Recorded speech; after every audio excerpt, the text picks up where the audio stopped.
Hello everyone, welcome back. In this video, I'm going to talk to you about a topic that I talked about just about a week ago, which was the drug overdose deaths. The numbers has been falling. That's a good thing. I'm going to put a link to this article in the description for the video. Drug overdose deaths fall even as new threats emerged. Over the past 2 decades, the United States has experienced persistently high rates of drug overdose deaths, increasing by about 520% from 1999 to 2023. So much for the war on drugs, and just say no. Recent data, however, indicates a shift. The number of overdose deaths fell by nearly 3% from 2022 to 2023. Preliminary estimates suggest that 76,516 Americans died from overdose deaths between April 2024 and April 2025, representing a 24.5% decrease from the previous year. Experts attribute the decline to increased access to the opioid antagonist naloxone, which is also known as Narcan. That is the medication that is given typically orally, through the nose or as an injection. It's the antidote for an overdose. That's what it is. So they're saying, well, there's more access to naloxone, so we're saving more people. There's some truth to that. They're also saying that, obviously there's been some state action. The states have done a better job of taking care of people, to make access to treatment. Although,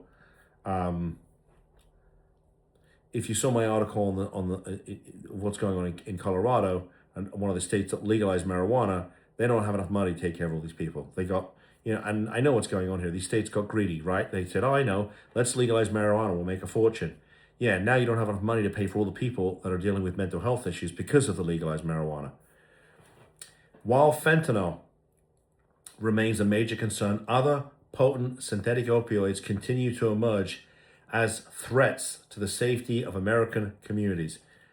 One of these is kratom. The others, I can't even pronounce the names. I don't know where they come up with these names, but they're unpronounceable. You can read them for yourself.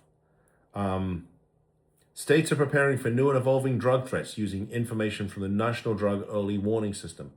So I think this is what I had alluded to a couple of weeks ago, which is what happens is that, these synthetic opioids, these man-made opioids, what they do is, see, once the substance becomes illegal, so obviously people start to die, they overdose, the legislature says, oh, we need to ban that substance. So, they go through the whole legislative process, they create legislation, the governor in that state signs it, and then what happens? Well, the manufacturers of these synthetic opiates, what do? They change something in the substance. It's just as potent, but now it doesn't meet the definition of the substance that's illegal, right? They change something in the substance, and now we go through this whole thing again. The legislator plays catch up. They play catch up. They play catch up. And meanwhile, this stuff is readily available, and people are dying. Anyway, I'd be interested to hear what your thoughts are. If you are a family out there who's lost somebody and you are willing to share, we would be most grateful for your input. If you're not, that's okay too. Every year we speak to a family that unfortunately has lost somebody. And it's gut-wrenching. If you've watched my podcast, The Journey by Mark Astor, you'll see an episode that's coming up. I interviewed an amazing guy, Jeff Johnson, who, just incredible, lost his son to an overdose. Then his wife drank herself to death as a result. And he's dedicated his life to helping people. So just amazing. But in any event, I'll put the description in the link, the link to the article in the description for the video. Let me know what you think. Do you agree? Do you disagree?